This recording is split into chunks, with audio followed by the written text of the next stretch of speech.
Online बच्चे बच्चे बैठे हुए उन सबको भी गुड मॉर्निंग। क्या आप लोग मुझे सुन पा रहे हो बच्चों?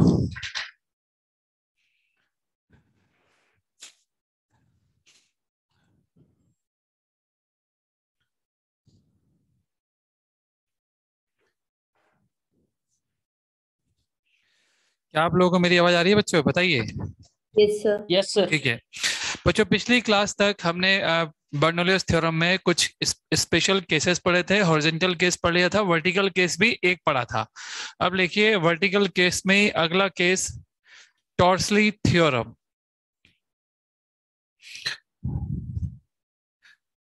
अगर एक वेसल आपको दे रखा हो और सर उस वेसल में कहीं भी एक होल कर दो आप। ब्लर है। सर ब्लर है।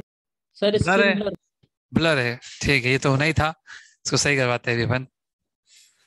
बहुत कम चांस होता है कि क्लास हम शुरू करें और ब्लर ना हो।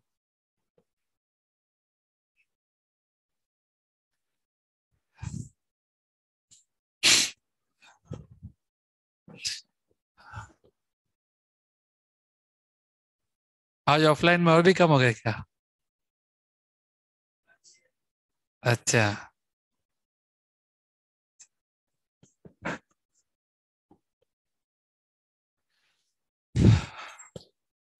ब्लर आ रहा है, ब्लर, इसको सही करवाना है स्क्रीन को।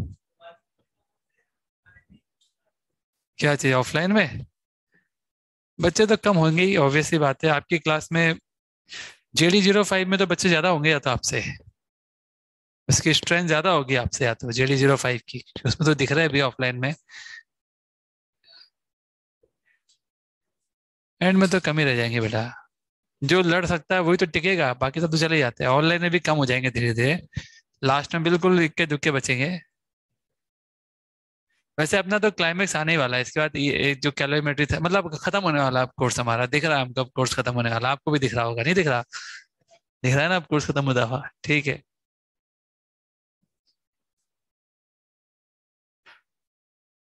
हाँ, चलिए अभी इसको चालू करवाते, सही करवाते हैं, फिर पढ़ाएंगे बच्चों। ब्लर सही हो जाए आपका, फिर हम आगे बढ़ेंगे। अभी वेट कर रहे हैं हम।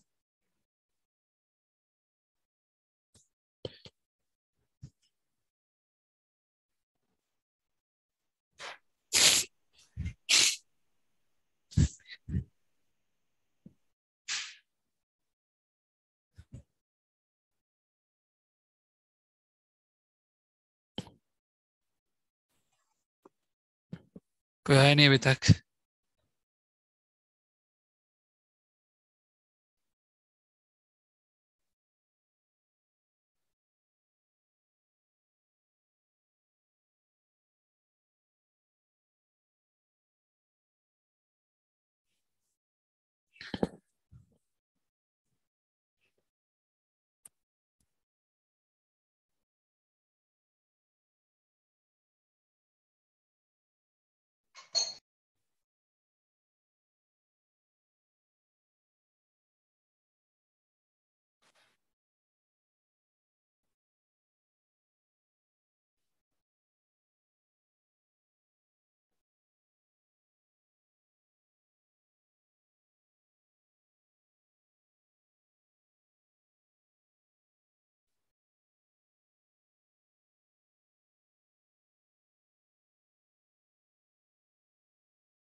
बच्चों आप सही है क्या?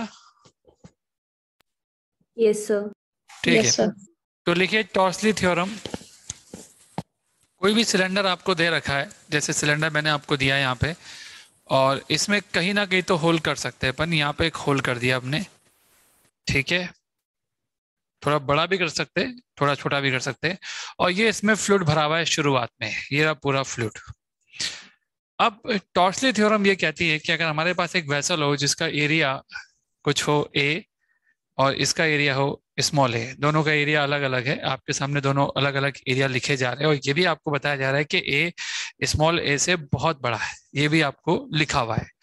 और ये फ्लूइड आपका लगातार कम होगा क्योंकि यहाँ से बाहर निकलेगा। तो टॉर्सली थ्योरम से हम ये बताएंगे कि यहाँ से जो फ्लूइड बाहर निकलेगा उसकी वेलोसिटी होगी कितनी। और टॉर्सली के इस थ्योरम ने बर्नौलिस थ्योरम को यूज किया है, लेकिन फिर भी इसको हम एक नई थ्योरम नाम दे रहे हैं, टॉर्सली थ्योरम। टैंक को खाली करने का समय निकाल सकते हैं, कितने वॉल्यूम फ्लो रेट होगी, कितना एक सेकंड में कितना पानी बाहर निकल रहा है वो निकाल सकते हैं, पानी के बाहर निकलने से पीछे की तरफ कितना थ्रस्ट फोर्स लगेगा वो भी निकाल सकते हैं, बहुत कुछ निकाल सकते हैं। पर सबसे पहले हमें निकालना पड़ेगा वेलोसिटी। तो आइए वेलोसिटी निकालते हैं। आप जानते हैं इस केस में जो स्ट्रीम लाइंस बनेगी वो ऐसी बनेगी, ये बन गई आपकी स्ट्रीम लाइंस। ये आपको फील आ रहा है कि फ्लूइड ऐसे जा रहा है। अब मैं दो जगह बर्नौलिस लगाऊंगा। ये ओपन है, ओपन टू एटमॉस्फेयर है, आपका जो कंटेनर है वो पूरी तरह से खुला हुआ है। और यहाँ पर जो हम बर्नौलिस थ्योरम लगाएंगे वो दो पॉइंट पे लगाएंगे। वो दो पॉइंट जो होंगे वो दो पॉइंट है ये वाला, पॉइंट 1 एंड पॉइंट 2। ठीक है, इस पॉइंट 1 पे उसकी जो वेलोसिटी होगी, पूरे फ्लूइड की वेलोसिटी, नीचे आ रहा है ना फ्लूइड आपका, तो फ्लूइड की वेलोसिटी यहाँ पे होगी v1। और यहाँ से फ्लूइड बाहर निकल रहा है तो यहाँ वेलोसिटी होगी v2। हमें ये v2 निकालना है कि ये v2 कितना होगा। आप इस v2 को v भी लिख सकते हैं जो हमें निकालना है।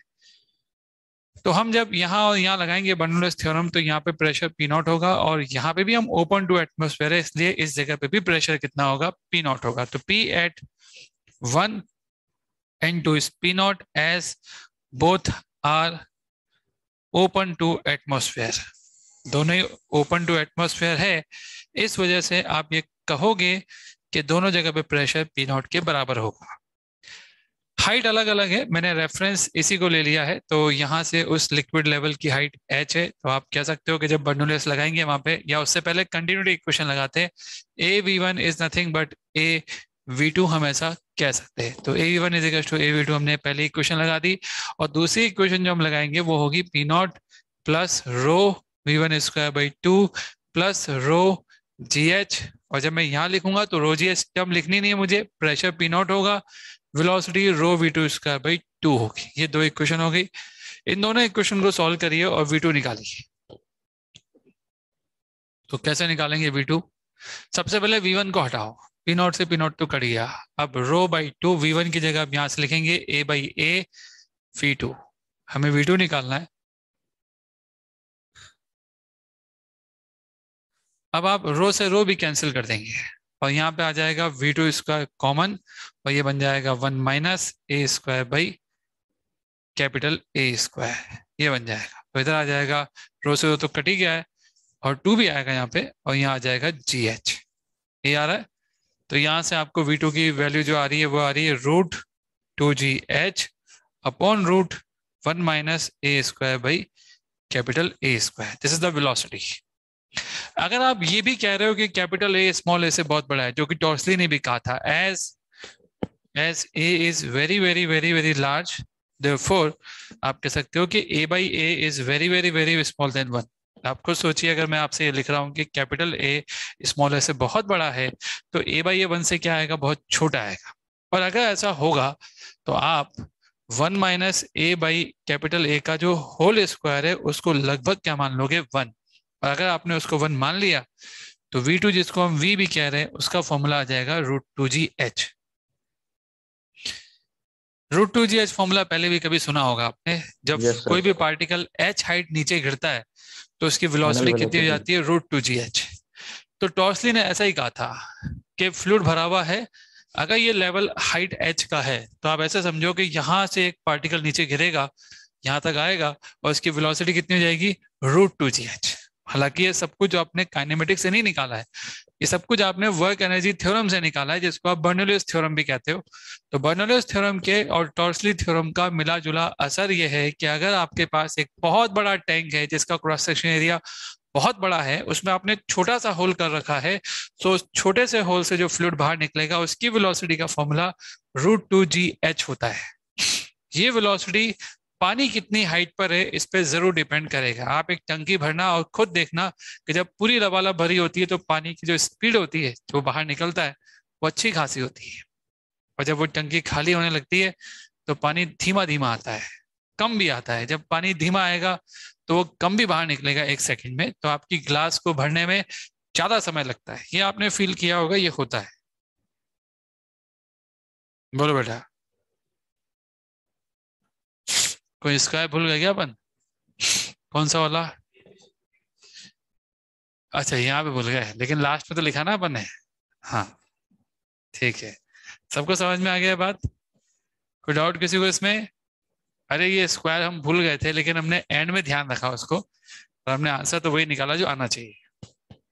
इसको फटाफट लिख लीजिए ताकि हम आगे बात कर सकें।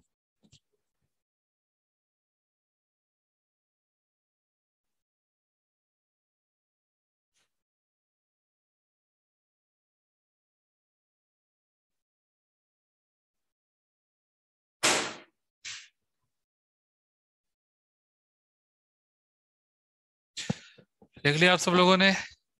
अब आपको क्या क्या सवाल और पूछ सकता है, ये होल कहीं भी कर सकता है, यहाँ पर कहीं पे भी। तो मैं आपसे कुछ और सवाल पूछने वाला हूँ। ये होल यहाँ से, मान लीजिए इस समय हाइट ये है एच एच डैश, एक नया क्वेश्चन बनाते हैं ना, इस क्वेश्चन को क्यों ले। अब अलग अलग सवाल करेंगे हम। पहला सवाल मेरा आपसे क्या है, यह सवाल की छोड़ो, मैं तो आपको फॉर्मूला लिखा देता हूँ। Thrust force due to water coming out. जो वाटर बाहर आ रहा है, या वाटर की जगह कोई भी लिक्विड आ सकता है, उसके कारण थ्रस्ट फोर्स कितना लगेगा। कि यहाँ से आपका फ्लूइड बाहर आएगा, तो जैसे ही वो बाहर आएगा वो एक थ्रस्ट फोर्स भी लगाएगा। क्या हम वो थ्रस्ट फोर्स निकाल सकते हैं? थ्रस्ट फोर्स कांस्टेंट नहीं आएगा, लेकिन जो भी आएगा वो हम निकाल सकते हैं। क्या थ्रस्ट फोर्स क्यों आएगा? ये एक वेरिएबल मास सिस्टम है।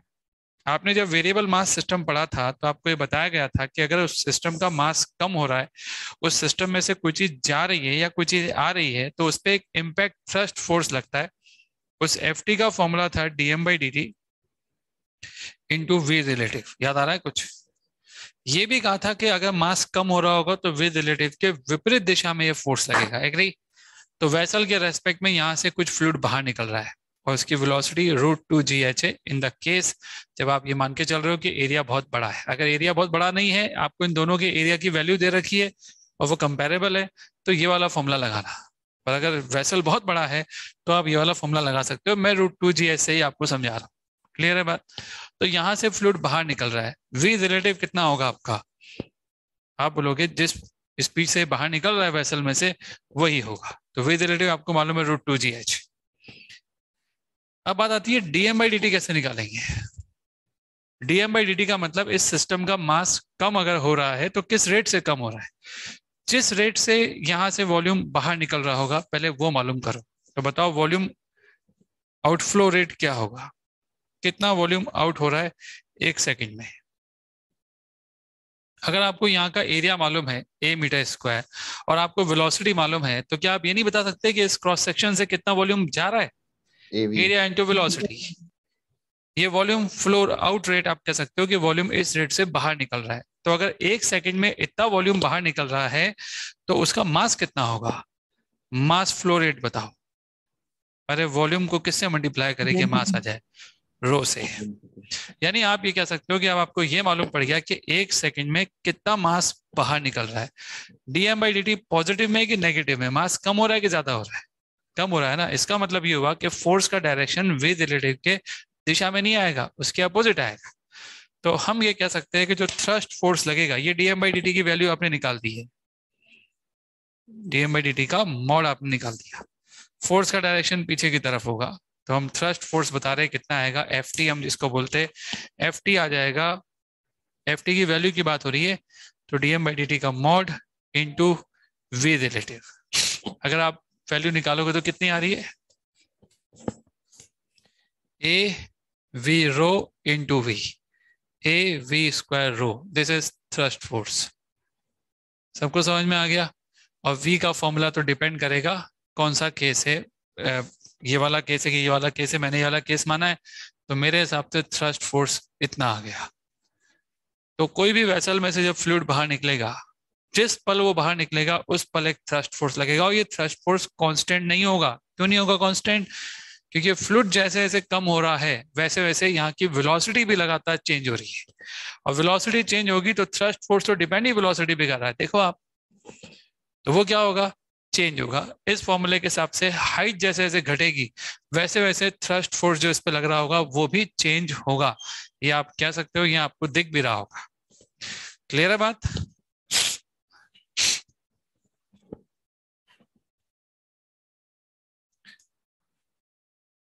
एग्जामिनर आपसे इनिशियल एक्सेलरेशन तक पूछ सकता है वेसल का। मान लो वेसल का भी मास दे दे या वेसल का मास ना दे, मैं आपसे ऐसा क्वेश्चन पूछूं कि ये रहा, यहाँ पे हमने होल कर रखा है, इसका एरिया आपको दे रखा है ए मीटर स्क्वायर, यहाँ पे पानी भर रखा है, ये टोटल हाइट है कैपिटल एच। वेसल बहुत ही हल्का है, यानी वेसल का तो मास आपको मानना भी नहीं है। ये लिक्विड है आपके पास, हाइट आपको दे रखी है, इसका भी क्रॉस सेक्शन एरिया आपको गिवन है, and that is capital A meter square. Determine, और ये जमीन पे है सब कुछ। थोड़ा सा होल थोड़ा सा ऊपर करते ताकि आपको लगे कि होल है कुछ, हल्का सा ऊपर है, वो हाइट एच ही मानो आप, नीचे ही है लेकिन वो आपको हल्का सा ऊपर दिखा रहा है, ये होल है।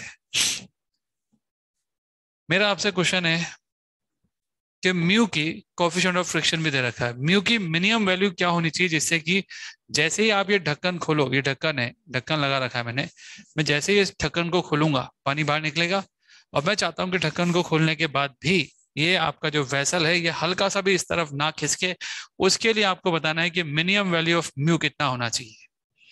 डिटरमाइन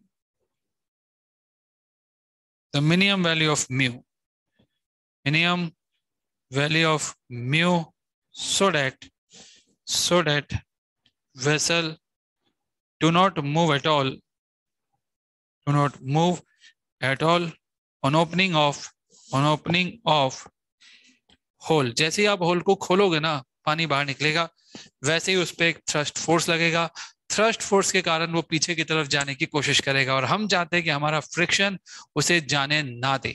तो उसके लिए हमें अपने फ्रिक्शन के कोफिशिएंट की वैल्यू कितनी करनी होगी, ये सवाल मैं आपसे पूछ रहा हूं। आप जिस पल होल करोगे उसी पल आपका ये वेसल पीछे जाने की कोशिश करेगा, क्योंकि उस पर एक इम्पैक्ट फोर्स लगेगा। उस इम्पैक्ट फोर्स का फॉर्मूला आपको ऊपर लिखा हुआ है, आप देख भी सकते हो। और आपको बस ये सोचना है कि हम अगर ये चाहते हैं कि वो ना खिसके, तो वो जो फोर्स लगेगा वो फोर्स की मैक्सिमम वैल्यू तो उसी समय होगी। वक्त के साथ वो फोर्स क्या होता है? लगातार कम होता है। वो जो मैक्सिमम फोर्स जैसे ही होल खोलने पर होगा, उस समय भी अगर नहीं हिलाना ये, तो कभी नहीं हिलेगा। ये क्लियर है? तो हम चाहते हैं कि ये ना हिले, क्या करूं मैं बताओ? हाँ, फोर्स को म्यू एन के बराबर कर दे अपन। लिमिटिंग केस की बात करेंगे डायरेक्ट। जब भी आपसे कोई मिनिमम वैल्यू ऑफ म्यू पूछता है, आपको क्या बताया था? आप उस मुकाम पर हो कि अगर इससे कम होता आपका म्यू, तो ये क्या हो जाता? ये खिसक जाता। तो फ्रिक्शन कितना मानना पड़ेगा? फोर्स कितना मानेंगे पहले? इधर कितना आएगा फोर्स?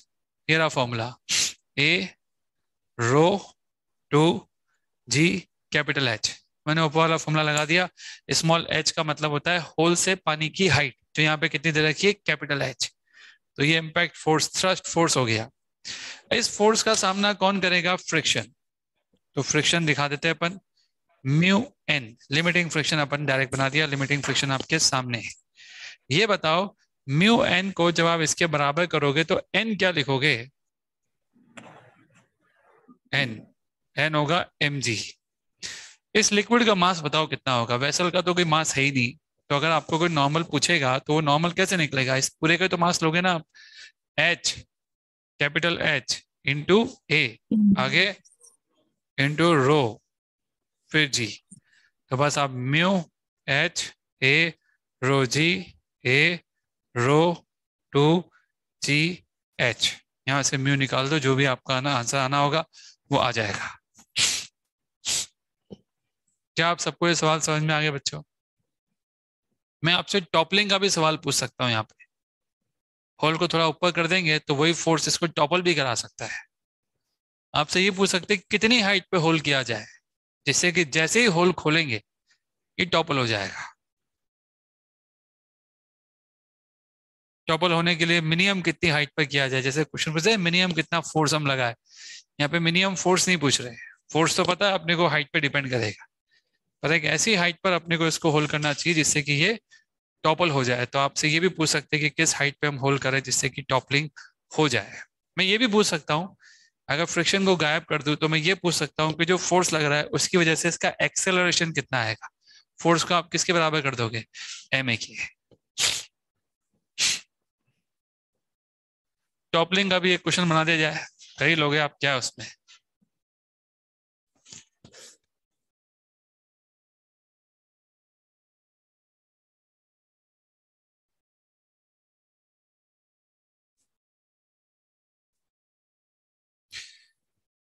साफ साफ दे रखा है कि friction is large, large friction, मतलब आपको ये मान के चलना है कि स्लाइड तो नहीं होगा, होगा तो केवल क्या होगा, टॉपल ही होगा। यानी आप इस बॉडी के किसी भी पॉइंट पे आप टॉर्क लिख सकते हो, सेंटर ऑफ मास पे बहुत लिखने की जरूरत नहीं है। फ्रिक्शन बहुत लार्ज है, ये आपको दे रखा है। तो मेरा आपसे सवाल ये है कि कहाँ पर होल किया जाए जिससे कि होल करते ही ये टॉपल हो जाए। एट व्हाट हाइट, क्वेश्चन लिखो, at what height, eight what height, eight what height, ये भी लेंथ लिख लो आप, ये भी दे रखा है आपको कैपिटल एच, बेस भी दे दिया, ये भी दे दिया। Eight what height hole should made so that just after making the hole it get topple. At what height hole should made so that just after making of hole it get topple, ये topple ही हो जाए। जैसे ही आपने whole किया ये topple हो जाए। तो वो जो हाइट आपको निकालनी है वो ऊपर या नीचे से निकालनी है कि भाई नीचे से कितनी ऊपर अपन होल करें जिससे कि ये कमाल हो जाए। तो मान लो नीचे से आपने एक्स हाइट पर होल किया, आपको वो एक्स निकालना है, निकालिए। वो एक्स कैसे निकालेंगे बताइए?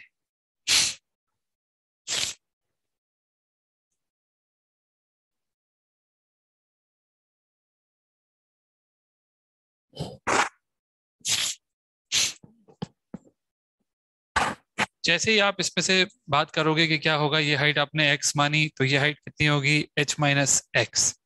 वेलोसिटी आपको पता है, थ्रस्ट फोर्स का फॉर्मूला लिख रहा हूं मैं, A we square rho. Condition apply मैंने आपको ऑलरेडी दे रखा है कि कैपिटल ए से बहुत बड़ा है। ज्यादातर सवालों में आपको यही दूंगा कि वेसल बहुत बड़ा है। जब वेसल बहुत बड़ा होगा तो वेलोसिटी का फॉर्मूला आप क्या यूज करोगे, √2gh। तो जब आप यहाँ पे लिखोगे फोर्स ए रो 2gh, 2gh माइनस एक्स, ये आपका थ्रस्ट फोर्स आ रहा है बच्चों। ठीक है, ये मैक्सिमम फोर्स लग रहा होगा। वक्त के साथ तो ये फोर्स कम ही होगा। अभी टॉपल हो गया तो टॉपल हो गया, अभी नहीं हुआ तो कभी नहीं होगा। तो हमको तो उसी हाइट पे करना है कि जैसे ही हम होल्ड करेंगे टॉपल हो जाए। तो इस समय जो फोर्स का टॉर्क आएगा इसके अबाउट, फ्रिक्शन भी मान लेते हैं अपन, फ्रिक्शन पीछे की तरफ मान लो, मैं हिमालय फ्रिक्शन, नॉर्मल शिफ्ट हो ही चुका होगा आपको पता है ऑलरेडी। ठीक है, नॉर्मल किधर शिफ्ट हो गया होगा, आखिरी मुकाम पर अगर हम बात करें कि इतनी हाइट पे किया तो टॉपल हो ही जाएगा। एच पे। नॉर्मल यहाँ आ गया होगा, एक पाँव पे खड़ा हो गया होगा ये, और एम जी वही लगता रहेगा। अब बताओ इसके अबाउट टॉर्क लिख दे अपन जीरो। जब यस स्लिप, जब स्लाइड नहीं करता है तो इसके अबाउट लिखा जा सकता है, स्लाइड कर रहा होता है तो फिर किसके अबाउट लिखते हैं अपन, सेंटर ऑफ मास के अबाउट। तो ए रो 2gh-x इंटू, ये हाइट h है ना, और ये तो x है, हाँ, तो टॉर्क कितना आ जाएगा, इंटू एक्स। एग्री? ऐसा आएगा। और ग्रेविटी का कैसा आएगा, उल्टा आएगा। तो ग्रेविटी का आएगा -mg/h/2। और तो वो टॉर्क है भी नहीं, आप यहाँ से x निकाल लेंगे। सबको समझ में आ गया सवाल? बोलिए बच्चों, कोई डाउट किसी को इस सवाल में? No sir. तो आप ये समझ लीजिए कि टॉर्क तक का भी सवाल आपके सामने आ सकता है। आपसे चाहे तो एग्जामिनर एंगुलर एक्सेलरेशन भी पूछ सकता है। मैं आपको एक ऐसा क्वेश्चन दिखाता हूँ, लेकिन उससे पहले एक दूसरा सवाल आपको दिखाते हैं, आपको थोड़ा सा मजा आ जाएगा उसको देखने में कि ऐसा भी हो सकता है।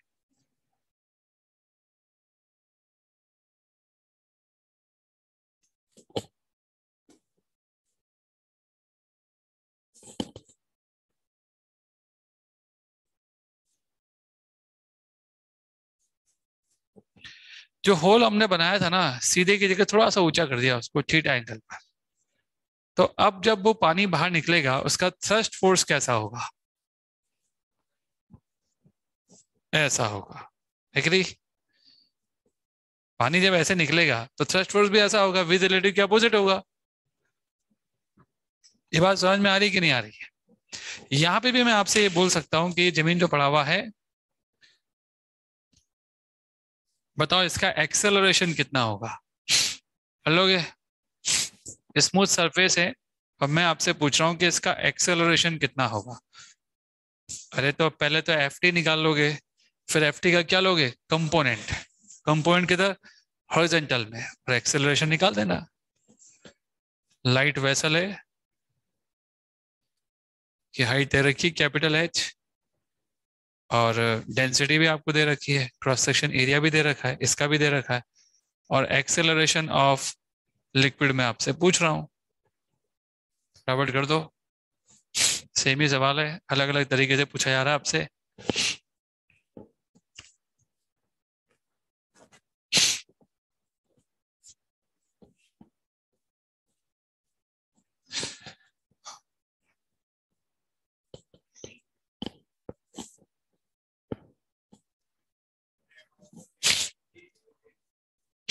हाँ, कंपेरेबल आ चुका है, आ भी सकता है।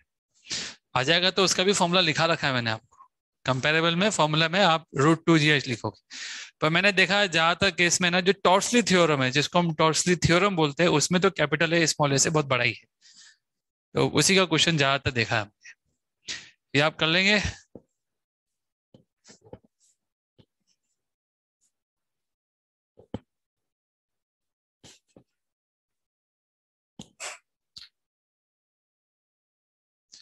ये एक वेसल दे रखा है,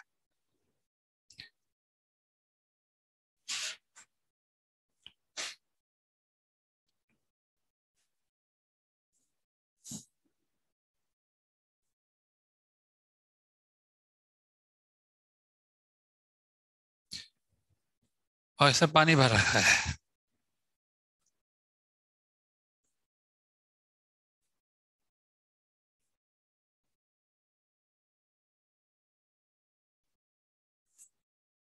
तो 3D फिगर है, कुछ समझ में आया कि नहीं आया? एक सिलेंडर दे रखा है, सिलेंडर में से तो दो डंडे निकाल के उसको मोड़ भी दिया 90 डिग्री से।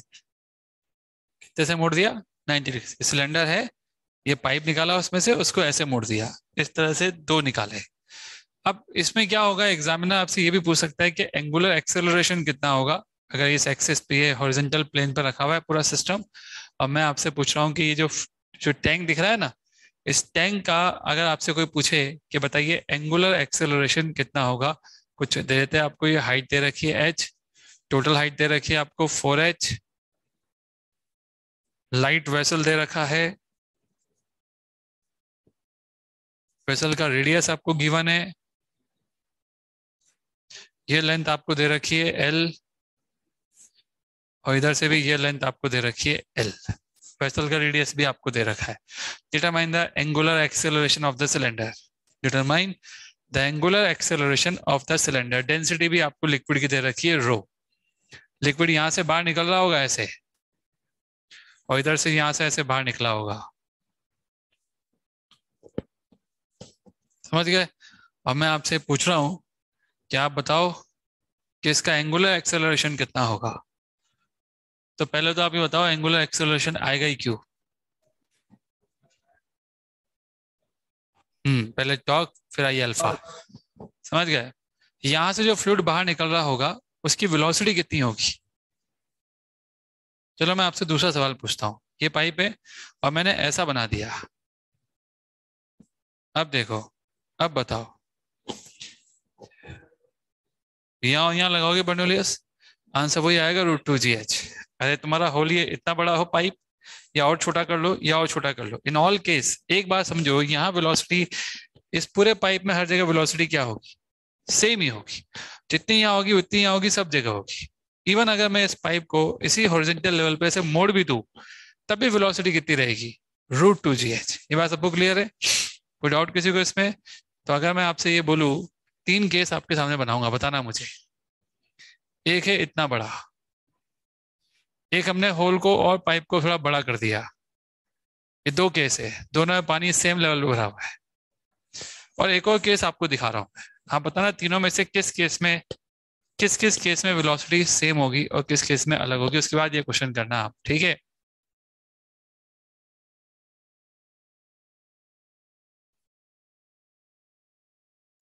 क्या इन तीनों केस में वेलोसिटी सेम होगी?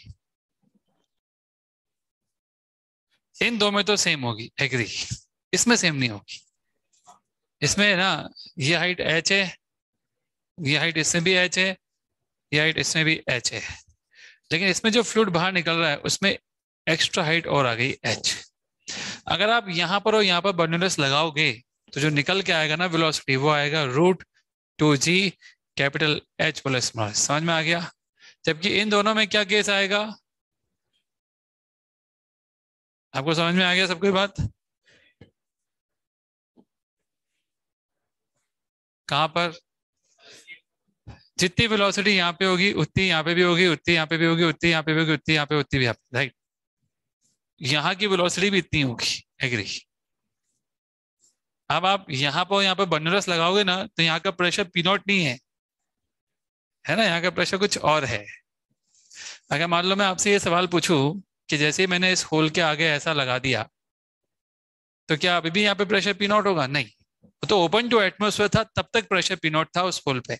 अभी तो आपने नीचे और लगा दिया तो अब प्रेशर कुछ और हो गया होगा। खैर, आप इस चीज को लिख लो, आपको काम आएगा, आपको ये समझ में आ जाएगा। मैं एक और डायग्राम दिखाता हूँ, उसमें वेलोसिटी क्या होगी आपसे पूछेंगे। थोड़ा अलग टाइप का डायग्राम बनाते हैं।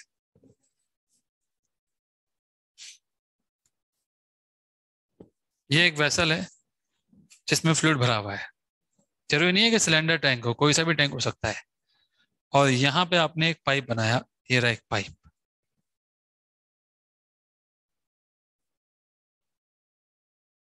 हॉरिजॉन्टल लेवल पे ये पाइप। कोई आपसे पूछे कि यहाँ से जो फ्लूइड बाहर निकलेगा उसकी वेलोसिटी निकालनी है, आपको ये पता है कि ये कितनी गहराई पर है, कैपिटल H। अब बताओ यहाँ वेलोसिटी कितनी आएगी? यहाँ पे अगर आप यहाँ पर और यहाँ पर बर्नौलिस लगाओगे, यहाँ पर और यहाँ पर P0 होगा, यहाँ भी P0 होगा, ठीक है। फ्लूइड आएगा और यहाँ से ऐसे ऐसे आ जाएगा। दूसरा P0 होगा, हाइट का डिफरेंस होगा H। तो जब आप बर्नौलिस थ्योरम लगाओगे, P0 लिखोगे प्लस ρgh लिखोगे, प्लस इसकी वेलोसिटी आप जीरो ही मान सकते हो। आप बोलोगे जीरो क्यों मान सकते हैं? इन दोनों की वेलोसिटी कंपेयर करोगे ना, ज्यादा वेलोसिटी किसकी आएगी? इसकी आएगी। मान लो मैं ना जीरो मानू तब भी वही आएगा आंसर। चलो मान लेते हैं, आपकी बात मान ली, ρv1²/2 लिख दिया। यहाँ पे क्या लिखोगे? P0 plus ρv2²/2। फिर आप ये भी लिखोगे बड़ा एरिया छोटा एरिया, फिर आप लिखोगे, फिर उसको उधर लेके आओगे। लास्ट में क्या होगा? आप a/a² को तो नेगलेक्ट ही करोगे ना लास्ट में। तो आप डायरेक्ट भी बोल सकते हो कि जब टैंक बहुत बड़ा होगा तो उसमें जो वेलोसिटी आएगी वो बहुत छोटी आएगी।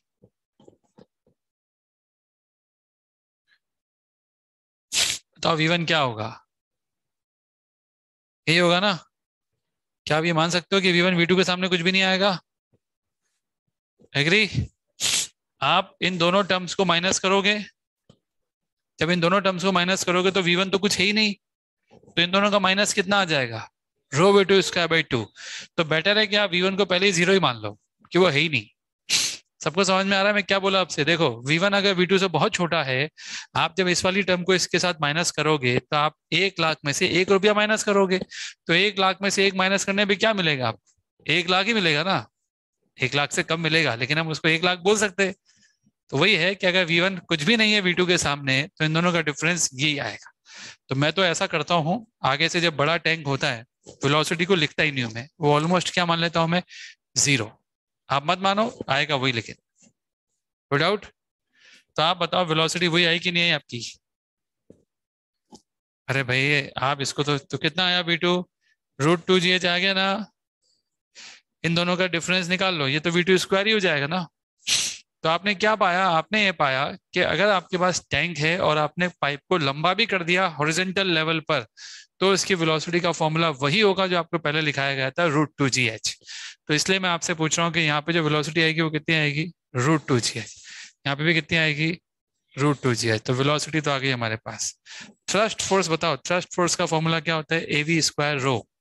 ये एरिया भी लिख लो, ए दे रखा है मैंने आपको, ये एरिया भी आपको दे रखा है, लिख लिया आपने एरिया भी। अब बताओ थ्रस्ट फोर्स कितना आ जाएगा, ए वी स्क्वायर रो, यहाँ पे भी कितना आ जाएगा, ए वी स्क्वायर रो। क्या आपको ये दोनों फोर्स कपल नहीं लग रहा है, कपल, एक बॉडी पर दो फोर्स लग रहे हैं एक दूसरे के इक्वल एंड अपोजिट, तो बताओ इन दोनों का कपल कितना आ जाएगा। कपल के लिए दोनों के बीच में जो सेपरेशन है वो चाहिए। क्या आपको इन दोनों फोर्स के बीच में सेपरेशन दिखाई दे रहा है, कितना है, 12 प्लस 2r, तो 12 plus 2r, this is a torque. Torque को आई अल्फा के बराबर लिखना है आपको, तो a we square rho 2l plus r is equals to, cylinder का, सॉलिड सिलेंडर का मोमेंट ऑफ इनर्शिया एक्सिस के अबाउट कितना होता है, m m square by r 2। Square by 2 alpha. Mass भी आपको इस लिक्विड का लिखना पड़ेगा, तो लिक्विड का मास आप कैसे लिखोगे, लिख देना आप जैसे तैसे, कैसे लिखोगे, लिख लोगे, Yes, sir. वेयर एम, मैं लिख देता हूँ वेयर एम, क्या लिखना है, वेयर एम होगा बच्चों, इसका वॉल्यूम निकालो आप। अगर आपको मास लिखना है तो आपको जो सिलेंडर के अंदर लिक्विड पड़ा है उसका वॉल्यूम लिखना पड़ेगा। क्या आप इसका वॉल्यूम लिख पाओगे, Yes, sir. इसका वॉल्यूम लिखना बहुत मुश्किल है क्या, पाई आर स्क्वायर इंटू 4h हो गया वॉल्यूम। उस वॉल्यूम को अगर आपने रो से मल्टीप्लाई कर दिया तो आपको मास मिल जाएगा, उस मास को आपको वहां रखते हैं, आपने अल्फा मिल जाएगा। ये क्वेश्चन मेंस में नहीं आएगा, ऐसा क्वेश्चन केवल किस में आ सकते हैं, एडवांस में। क्या आपसे कोई इस तरह का डायग्राम बना के ये भी पूछ ले कि एंगुलर एक्सेलरेशन कितना होगा, तो ऐसा, या टॉपल का भी क्वेश्चन बहुत कम चांस है कि जेई मेन में कोई पूछेगा आपसे, समझ गए।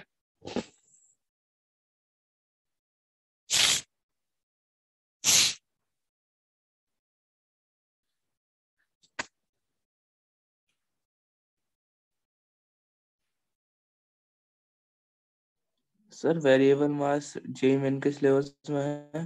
वापस से बोलो, क्या बोला तुमने, सर वेरिएबल मास जेई मेन के सिलेबस में है, ये जेई एडवांस के वेरिएबल में मास सिस्टम, हाँ बेटा जेई मेन के सिलेबस में तो है।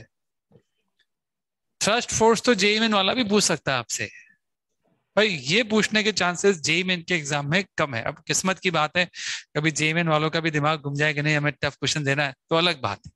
बाकी जो अपन देख रहे हैं ना पिछले 3 सालों से, जब से ये ऑनलाइन वाला, ये वाला स्टाइल चालू हुआ है कि सबको ऑनलाइन का एग्जाम देना है, तब से हम ये देख रहे हैं कि लेवल ऑफ क्वेश्चंस बहुत इजी कर दिए गए हैं। वैसे उस लेवल के क्वेश्चंस नहीं आ रहे जो एक जमाने में इवन जेई मेन के अंदर भी आ रहे थे, कुछ अच्छे सवाल। जेई मेन का ओवरऑल पेपर नॉर्मल आसान ही आता है, बहुत टफ तो पहले भी कभी नहीं आया, लेकिन फिर भी पहले थोड़े क्वेश्चन अच्छे भी आते थे, 3-4 क्वेश्चन तो बढ़िया, बहुत ही बढ़िया आते थे।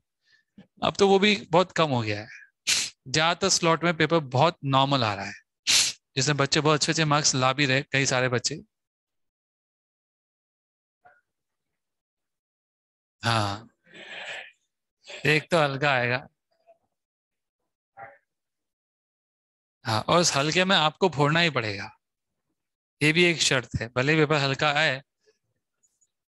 हाँ, अगर आपको हल्का पेपर आता है ना तो आपको बहुत ज्यादा मार्क्स लाने पड़ते हैं, क्योंकि हर बच्चा उसको आराम से कर देता है। लिख लिया आप लोगों ने यहाँ तक, यस सर। ठीक है आगे बढ़े। टॉर्क कपल का फॉर्मूला कैसे आया, फोर्स इनटू सेपरेशन,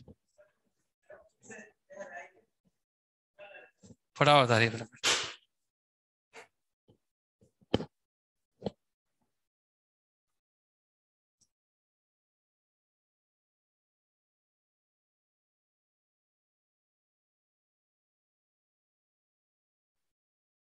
आज आपको बर्नौलीज थ्योरम का असाइनमेंट दे देंगे, क्योंकि बर्नौलीज थ्योरम ने बहुत पढ़ लिया, आज खत्म ही हो जाएगा बर्नौलीज, और फ्लूइड मैकेनिक्स भी खत्म हो जाएगा।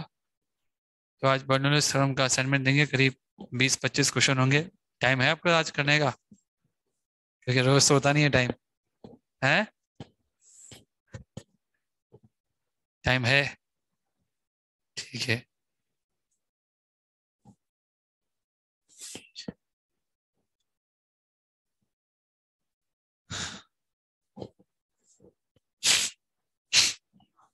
जैसे आप लिख लो, बताना, लिख लिया सबने, अरे लिख लिया तो आगे बढ़े ना, अपन टाइम की वेस्ट कर रहे हैं अपन अपना। Yes sir.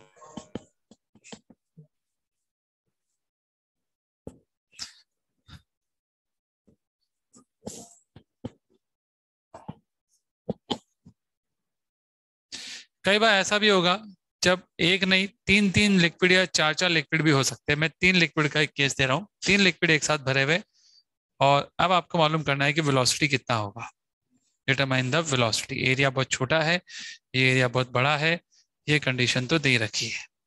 ये रो1 है, ये रो2 है, ये रो3 है।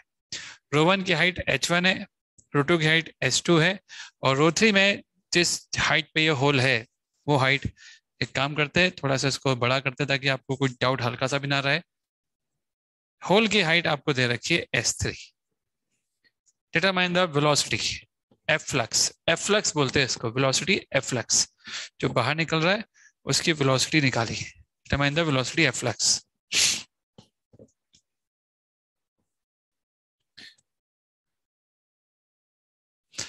डायरेक्ट फॉर्मूला नहीं है हमारे पास, अब तक था पर अब नहीं है, पर हमें कंसेप्ट पता है। हमको ये पता है कि बर्नौलीज थ्योरम जो हमने डिराइव की थी, जो हमने लगाई थी, तो जो हमारा लिक्विड था ना वो एक ही डेंसिटी का था। ऐसा वेरिएबल लिक्विड वाला हमने केस पढ़ा ही नहीं था। जब डेरिवेशन किया था तो याद करिए आपने, दोनों पॉइंट्स पर जो इक्वेशन लिखी थी उसमें रो क्या था, सेम था। यहाँ पर रो अलग अलग है। आप सीधे यहाँ पर और यहाँ पर बर्नौलीज अब लगा ही नहीं सकते, तो आपको अलाउ नहीं है, ठीक है। आप केवल एक सिंगल रो वाले फ्लूइड पर ही बर्नौलीज लगा सकते हो, यहाँ तो अलग अलग फ्लूइड के। तो आप एक काम कर सकते हो, वो ये है कि ये तो आपको दिख रहा है कि फ्लूइड तो नीचे आ रहा है, आप कम से कम इन 2 पॉइंट के ऊपर तो ये एक ही लिक्विड है, आप बर्नौलीज लगा सकते हो। यहाँ का प्रेशर P0 है, यहाँ का प्रेशर कितना होगा। क्या आपको ये एहसास है कि ये आपका जो पाइप है, यहां तक तो आपका जो पाइप है, ध्यान से देखना आप, यूनिफॉर्म क्रॉस सेक्शन वाला पाइप है, यहां से यहां तक ये आपका फ्लूइड दिख रहा है। कितना क्रॉस सेक्शन है, ए। यहां तक भी कितना है, ए। तो ये जो पहले 2 आपको दिख रहे हैं, इनमें तो आपको दिख रहा है ना कि आपका फ्लूइड जो है उसका क्रॉस सेक्शन एरिया सेम है लगातार। आपको एक डायलॉग लिखवाया था कि अगर यूनिफॉर्म क्रॉस सेक्शन वाला पाइप में फ्लूइड अगर फ्लो करता है तो वहां पे प्रेशर का वेरिएशन का फॉर्मूला क्या होता है, पढ़ो अपनी कॉपी में, देखो लिखा होगा। वही होता है जो स्टैटिक में होता है, ρgh वाला। आपका ये फ्लूइड लगातार नीचे आ रहा है बच्चों, आपका जब ये फ्लूइड लगातार नीचे आ रहा है तो शुरुआत में क्रॉस सेक्शन यूनिफॉर्म है, देखो आप, उसके बाद कम होना शुरू हो रहा है, यहां से कम होना शुरू हो रहा है, देखो। तो यहां तक तो आप बता सकते हो कि प्रेशर कितना होगा डायरेक्ट। यहां से यहां तक आएंगे तो प्रेशर बढ़ेगा और बढ़ेगा। बताओ यहां तक कितना आ जाएगा, इस पॉइंट की बात कर रहा हूं मैं, ए तक, पीए कितना हो जाएगा। इसको मैं नाम दे रहा हूं, डी नाम दे रहा हूं मैं इसको। पीडी कितना हो जाएगा, पीडी हो जाएगा P0 प्लस रो1 GH1 प्लस रो2 GS2। मैं आपको क्लियर कर दूं कि हमने स्टैटिक का फॉर्मूला नहीं लगाया, हमने डायनामिक्स का ही फॉर्मूला लगाया। डायनामिक्स के अंदर ही हमने पढ़ा था कि अगर यूनिफॉर्म क्रॉस सेक्शन एरिया हो तो प्रेशर का वेरिएशन बिल्कुल वैसे ही होता है, क्योंकि वेलोसिटी दोनों जगह सेम होती है। तो टर्म केवल कौन सी अलग हो जाती है, ρgh वाली। अरे यहाँ पे वेलोसिटी और यहाँ पे वेलोसिटी क्या है, सेम है ना। तो जब आप बर्नौलीज भी लगाओगे तो क्या रिलेशन आएगा, P0 प्लस ρgh1, नीचे वाले का प्रेशर ही आएगा, और नीचे जाओगे तो प्रेशर और बढ़ेगा। Again uniform cross section area, तो वही फॉर्मूला काम आ जाएगा जो आपने स्टैटिक में पढ़ा था। ये आपको मैंने लिखा है, आपको अपनी कॉपी खोलिए कि यूनिफॉर्म क्रॉस सेक्शन हो तो प्रेशर बिल्कुल वैसे ही वेरी करता है जैसा स्टैटिक में वेरी करता है, बिकॉज वेलोसिटी रिमेन सेम। अब यहां तक तो आपने निकाल दिया, अब ये तो एक ही फ्लूइड आ गया ना, यहां और यहां क्या लगा सकते हो आप, बर्नौलीज। तो यहां और यहां बर्नौलीज लगा दो और आंसर बताओ कितना आएगा। लगाते हैं। आपको मालूम है कि ये बड़ा एरिया है, तो यहाँ की जो वेलोसिटी होगी उसको आप इसकी वेलोसिटी के सामने क्या कर दोगे, नेग्लेक्ट कर दोगे। पहले ही कर दो नेग्लेक्ट, लिखो ही मत उसको, और चाहो तो लिख के नेग्लेक्ट कर दो। PD plus ρv1 square by 2 plus रो3 GH3, यहाँ भी रो3 आएगा, देखो आप, रो3v1 स्क्वायर बाई 2 रो3 GH3 इज इक्वल्स टू, यहाँ आ जाओ, यहाँ प्रेशर P0 होगा प्लस ρv स्क्वायर बाई 2, रो की जगह रो3 आएगा। P0 से P0 कट जाएगा, कहां से कट जाएगा, P0 तो है ही नहीं। अब पीडी की वैल्यू रखो, क्या है, पीडी की वैल्यू है P0 प्लस रो1 GH1 रो2 GH2 प्लस रो3v1 स्क्वायर बाई 2 प्लस रो3 GH3 is equal to P0 plus रो3 v स्क्वायर बाई 2। हम P0 से P0 कैंसिल कर देंगे। अब याद रखिए, हमको मालूम है ये एरिया बहुत बड़ा है, हम ये कह सकते हैं कि AV1 is nothing but AV, right? As A is very very very very large than A, therefore V1 is very very very small than V। और अगर आपका V1 V से बहुत छोटा है तो क्या आप इन दोनों के डिफरेंस को √3V²/2 नहीं बोल सकते? तो मैं पहले ही बता चुका हूं ना, बोल सकते हो आप ऐसा। तो आप जब बोलोगे तो यहाँ क्या आ जाएगा, ρ1 GH1, ρ2 GH2, ρ3 GH3। यहाँ आ जाएगा √3V²/2 माइनस √3V1²/2, ये आएगा। और मैं आपसे क्या कह रहा हूँ, V1 बहुत छोटा है इसके सामने, तो इसको क्या लिख दोगे आप? 0। √3V²/2। तो मैं तो आगे से क्या करता हूँ, अगर मुझसे पूछोगे मैं तो लिखता ही नहीं हूँ इस टाइम को, जब खत्म ही करना है तो लिखना क्या जरूरत आ रही है इसकी। आप शुरू में मत लिखो इसको, मालूम है इसके माइनस करेंगे तो ऐसे ही खत्म हो जाएगा, तो है ही नहीं है। तो समझ में आ रहा है कि नहीं आ रहा? आपका जो क्रॉस सेक्शन एरिया वेसल का है उसमें वेलोसिटी बहुत कम है जो होल से निकल रही है उसके सामने। तो जब आप इन दोनों टर्म्स को माइनस करते हो तो हमेशा यही बचता है, वो तो नेग्लिजिबल होता है इसके सामने।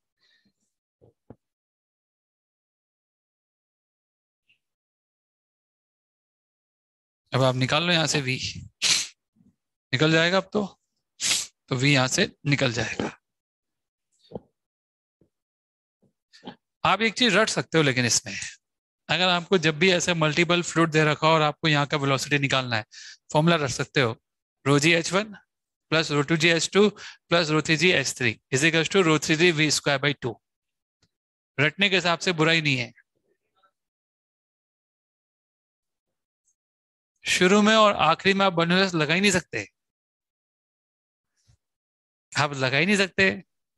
सर स्ट्रीमलाइन जो है उनकी डिस्टेंस तो लगातार कम होगी ना, तो वो कैसे लगा दिया फॉर्मूला? आपको फ्लूइड दिख रहा है क्या? फ्लूइड यहां से लेकर यहां तक फ्लूइड का क्रॉस सेक्शन क्या लग रहा है आपको? बोलो सर कम।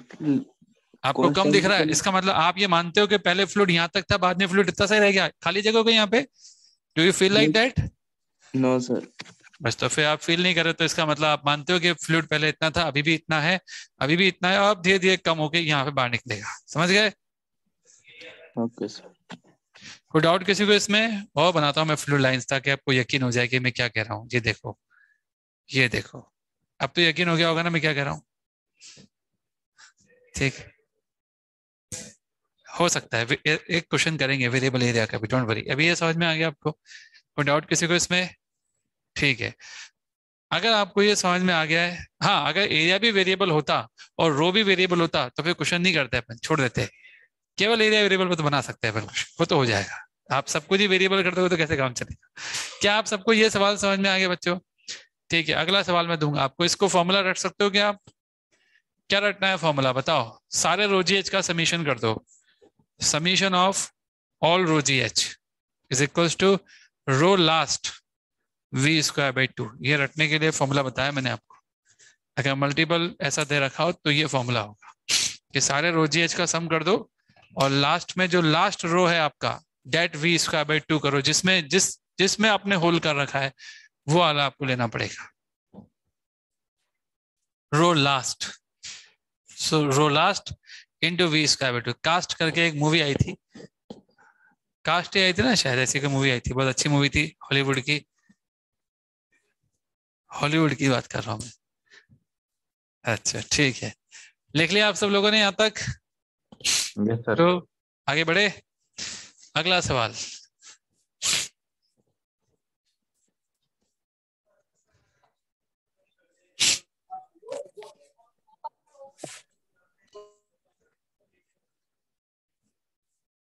ऐसे कितना कम करना चाहते हो? कितना कम? यहाँ पे बिल्कुल यही लाना चाहते हो क्या? तो फिर नहीं रहेगा, फिर S3 को 0 बोल दो, फिर नहीं रह पाएगा। इधर आ जाओ। ऐसा हर केस नहीं कर सकते अपन, ये समझ में आ गया लॉजिक? तो अब आपके अगला केस है, देखिए वो क्या है। यहाँ पे एक होल दे दिया आपको, सही बात है, वैलिड नहीं रहेगा उस केस में। ये एक होल दे दिया और क्वेश्चन आपसे ये बोला जा रहा है कि हमने, सुनना क्वेश्चन क्या है, ये दिख रहा है आपको, ये कैपिटल A है और ये आपको मालूम है स्मॉल है। मैंने इसके ऊपर एक पिस्टन रख दिया। जैसे ही मैंने इसके ऊपर एक पिस्टन रखा, आप ये पाएंगे कि यहाँ जो वेलोसिटी है वो बदल जाएगी। आपको नई वेलोसिटी निकालनी है। अभी तक तो आपको पता है √2gh होती है, अब कुछ और आएगा क्योंकि मैं कुछ चेंज कर रहा हूँ क्वेश्चन में। तो क्वेश्चन लिखिए, if you put a piston of mass m on the top surface, इस पे रख दिया, इसके ऊपर तैर रहा है वो। If you put a piston of mass m on the top surface of fluid, if you put piston on the top surface, ऐसा पिस्टन रखा है जिसमें फ्लूइड साइड से ना निकल सके, बहुत जबरदस्त चारों तरफ से सील कर रखा है, उसको आपने रख दिया, अब वो इसके ऊपर टिक गया है, एक तरह से फ्लूइड को प्रेशराइज कर रहा है, आप ये भी कह सकते हो। तो if you put a piston of mass m on the top surface of the piston, then determine velocity f flux. Determine the velocity f flux. आपको velocity f flux निकालना है कि अब velocity f flux कितना आएगा।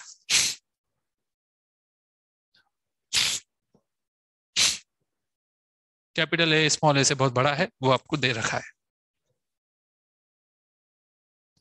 Capital a is very large as compare to small a, ये आपको अभी भी दे रखा है। और कैपिटल ए जब स्मॉल ए से बहुत बड़ा है तो जो फ्लूइड बाहर निकल रहा है आपको उसकी वेलोसिटी एफ फ्लक्स, यानी आपको उसकी, आपसे उसकी वेलोसिटी पूछी जा रही है कि उसकी वेलोसिटी है कितनी, ये आपसे सवाल में पूछा जा रहा है।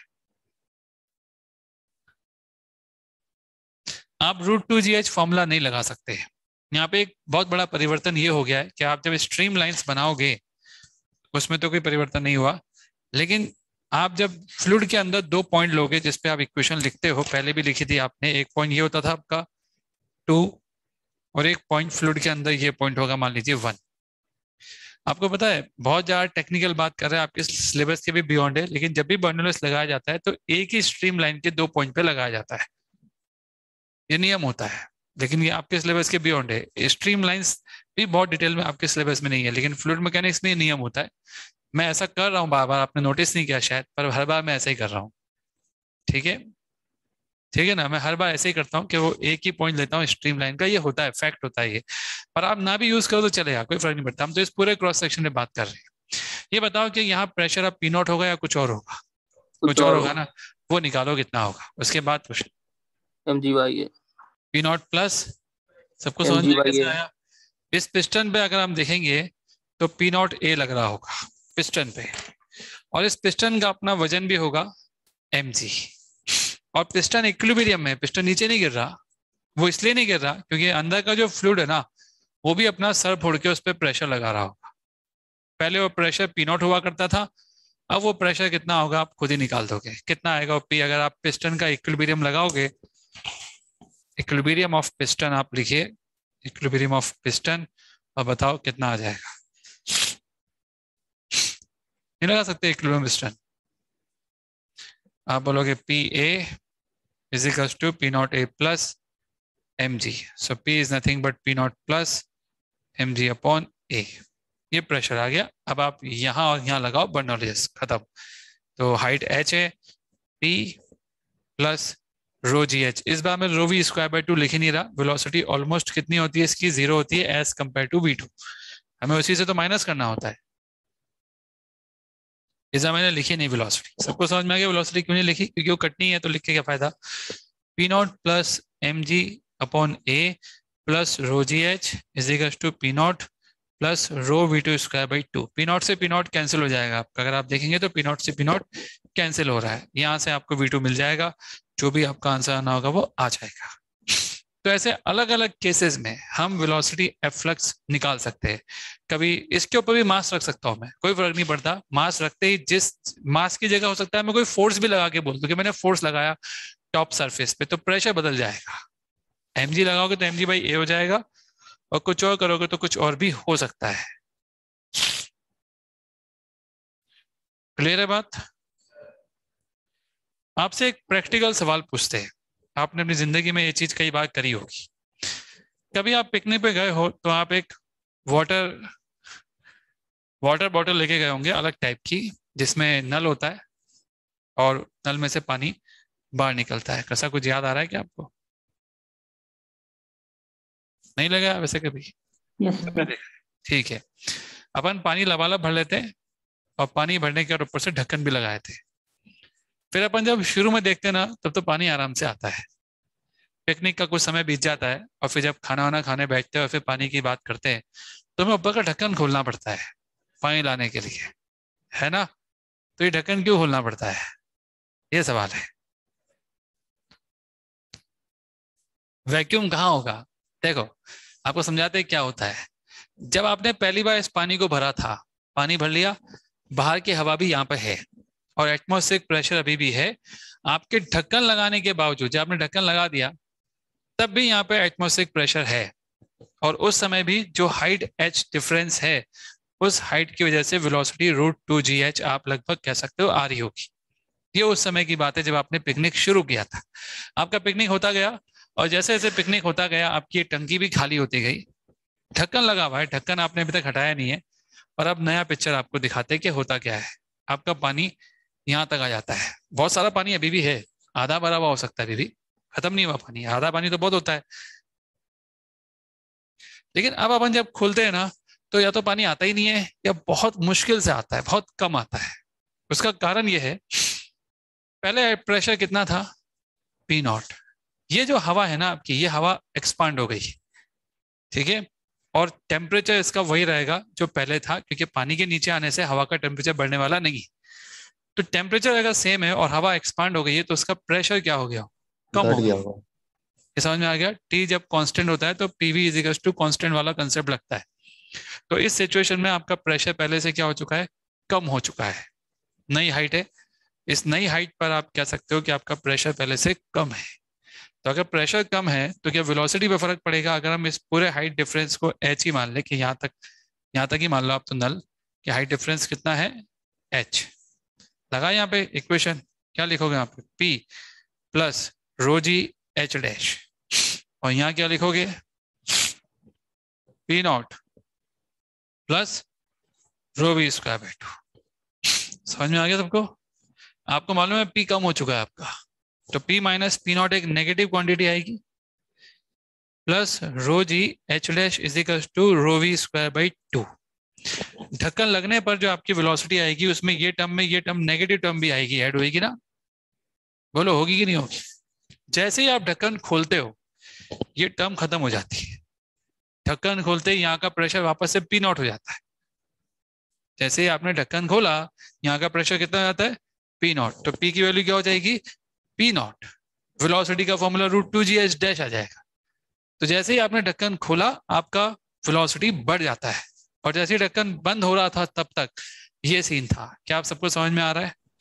ढक्कन खोलने से क्या हुआ, क्या क्या आप ये मानते हो, देखो ये तो आप मानते हो ना कि अंदर जो है प्रेशर पहले से कम हो गया था, यही वजह था कि आपका फ्लूइड का वेलोसिटी क्या हो गया, कम हो गया। इनफैक्ट ऐसा भी पॉसिबल है कि अगर ये वैल्यू जो नेगेटिव वैल्यू है वो अगर इस चीज के बराबर हो जाए, तो आपके खुलने के बावजूद पानी बाहर ना आए, ऐसा भी हो सकता है, और ऐसा होता भी है। सबको समझ में आ रहा है, क्लियर सबको।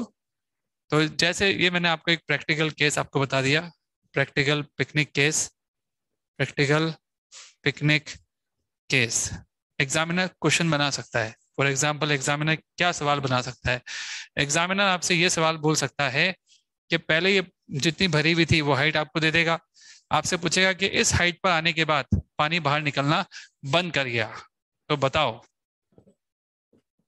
ऐसा क्यों हुआ होगा। आप बोलोगे सर उसका कारण तो ये होगा कि P माइनस P0 एक नेगेटिव क्वांटिटी है, P minus P0 plus ρg(h') को हम 0 के इक्वल कर देंगे।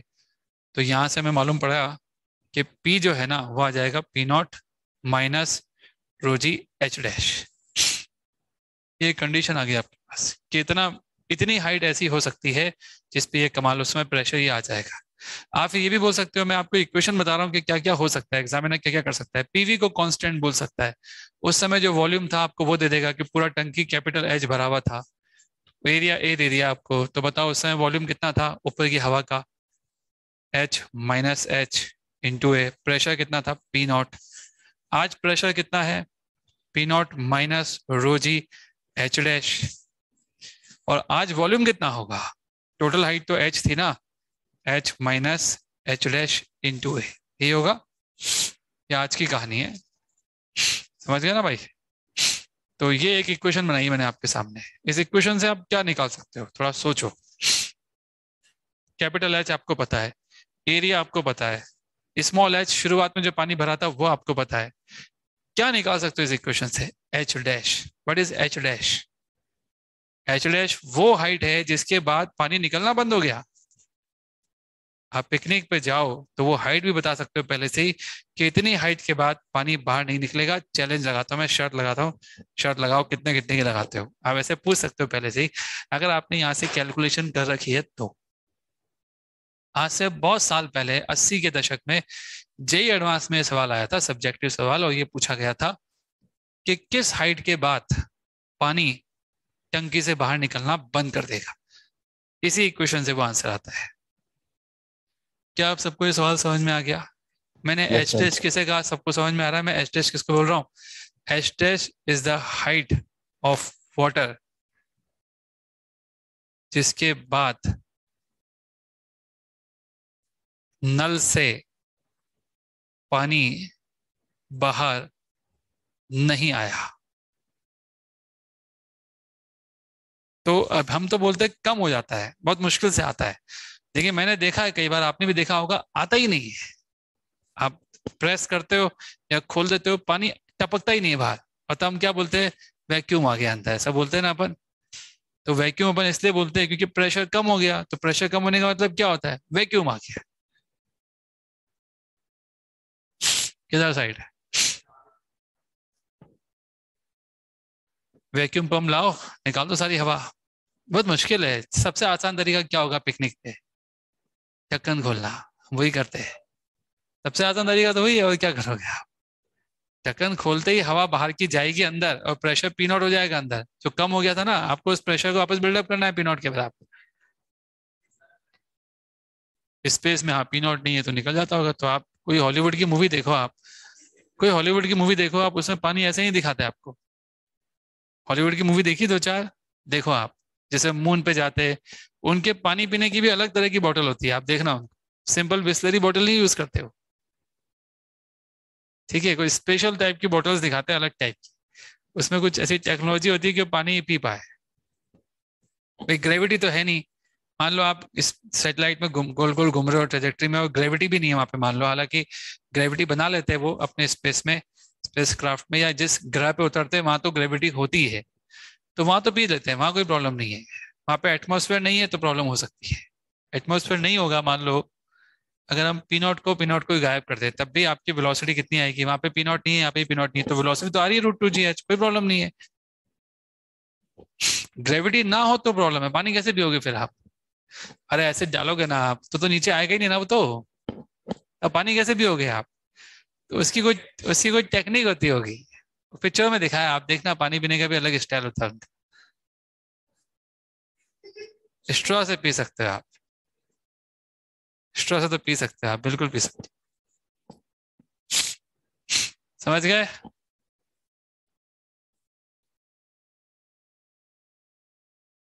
बाकी आप पानी ना भी पियो ना तो कई तरह की ड्रिप चढ़ा सकते हो आप, आपको डिहाइड्रेशन ना हो उसके लिए। हाँ, बड़े टैंक में भी ये इशू आता है टंकियों में आ जाता है कई बार। आप मोटर चलाते हो, कई बार नीचे टंकी होती है, उसे मोटर चलाते हो, प्रेशर इतना कम हो जाता है कि मोटर चलाने पे हम बोलते हैं वैक्यूम आ गया, हवा घुस गई उसके अंदर, ऐसे डायलॉग बोलते हैं, और फिर आपके आगे पानी नहीं चढ़ता। प्रॉब्लम हो सकती है, इवन इन टंकियों में हो सकती है। बड़ी बड़ी टंकी दे रखी हो, उसको आपने कवर कर रखा है, तो थोड़ी देर बाद पानी का लेवल जब बहुत कम हो जाएगा तो इस बात के पूरे चांस है, क्या हो जाएगा? क्या चांस है? चांस बताओ आप। चांस ये है, क्या होता है टंकियों में, जो घरों पे टंकी लगाते हो ना, उसमें ये वैल्यू बहुत बड़ी होती है, क्योंकि नल आपका नीचे होता है, टंकी ऊपर होती है। तो इस वैल्यू को कैंसिल करने की हिम्मत होनी चाहिए इसमें, ठीक है? थोड़ा मुश्किल होता है वहां पर, जितनी बड़ी गहराई होगी ना, वहां पे चांसेस उतने कम हो जाएंगे। ये बात सबको समझ में आ गई? लेकिन हो सकता है, हम ये नहीं बोल रहे कि नहीं हो सकता। कोई डाउट किसी को यहाँ तक? सबको समझ में आ गया? आगे बढ़े।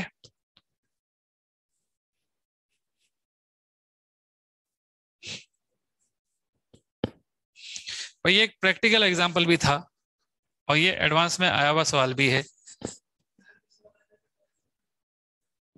बहुत सवाल आते हैं फ्लूइड मैकेनिक्स में से, एक सवाल हर साल आता ही है, तो इतने सालों से अगर एडवांस हो रहा है तो कई सवाल आए होंगे। चलो बच्चों, अगली चीज आपको बताते हैं, एक और चीज, प्रोजेक्टाइल मोशन।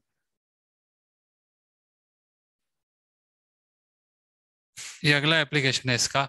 आपने यहाँ पे होल कर दिया, बहुत सिंपल क्वेश्चन है, ये मेंस में भी आ चुका है। मेरा आपसे सवाल ये है कि जहाँ पे आपने होल किया उसकी यहाँ से ऊंचाई h है और यहाँ से h डैश।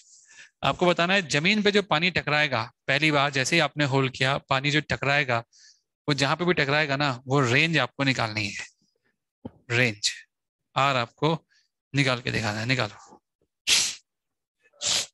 हाँ, एरिया वेरिया सब बड़ा है, टॉर्च की थ्योरम लगानी है। डायरेक्ट बता दो वेलोसिटी कितनी होगी, वेलोसिटी भी लिख के दे रहा हूँ आपको, √2gh। आप बताओ रेंज कितना आएगा। प्रोजेक्टाइल मोशन तो आप जानते हो, तो रेंज निकालो।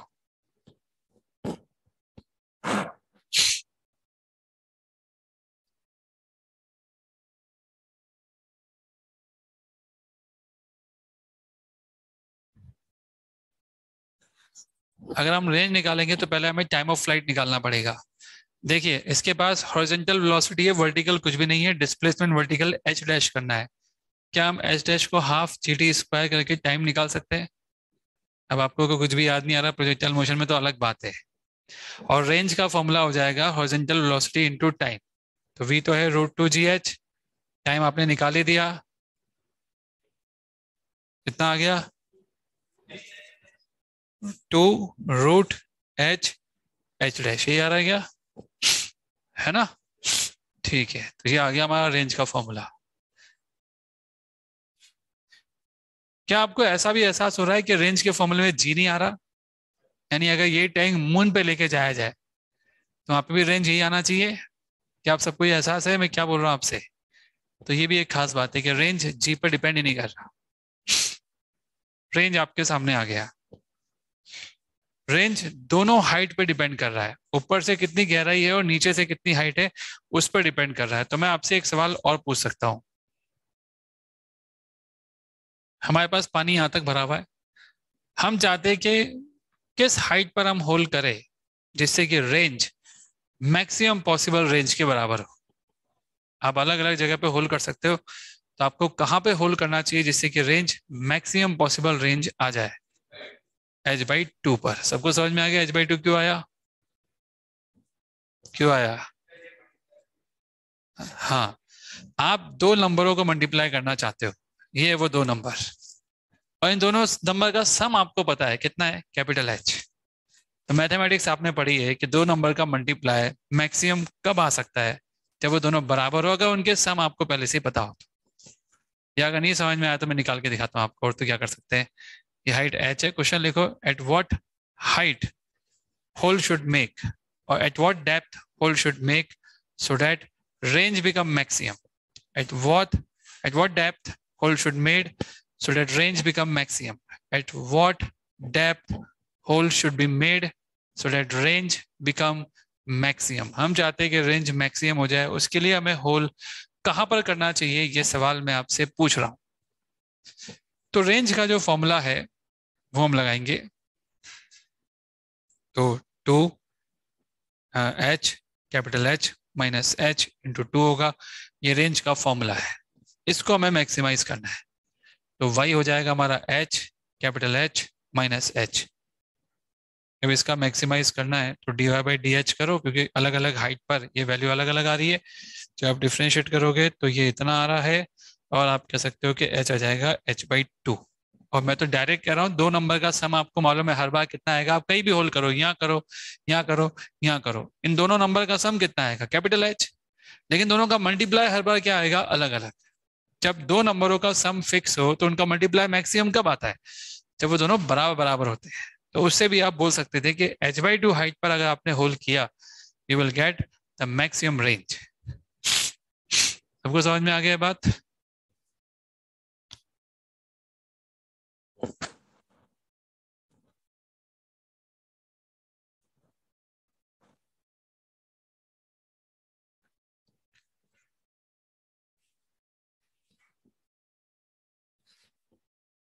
हो सकता है मैं आपसे ये सवाल पूछूं कि ये वेसल आपको दे रखा है, एक होल आपने यहाँ किया, एक होल आपने यहाँ किया, दो होल आपने कर दिए भाई।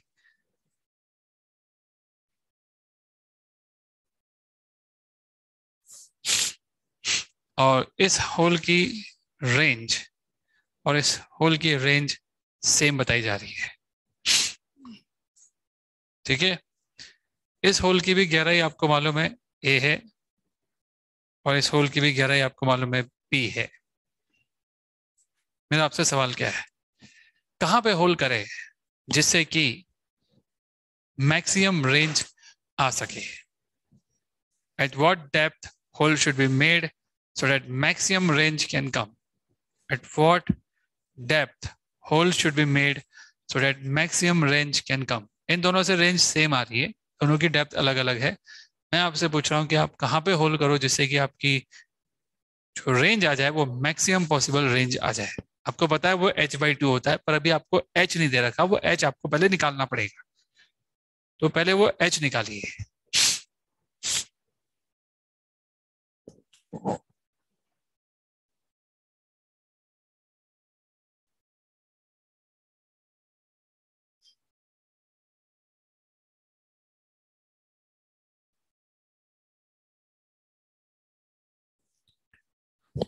देखो भाई, ऐसा है, अगर इन दोनों की रेंज सेम है ना, तो इसका ये इंटू ये और इसका दिस इंटू दिस बराबर होना चाहिए।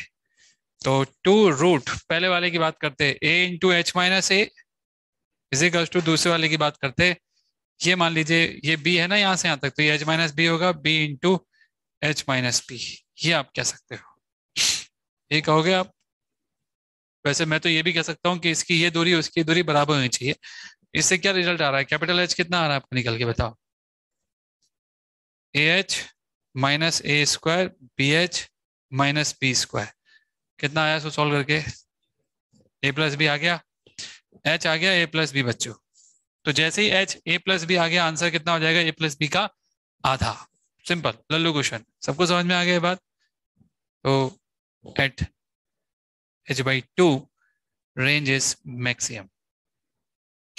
अगला सवाल,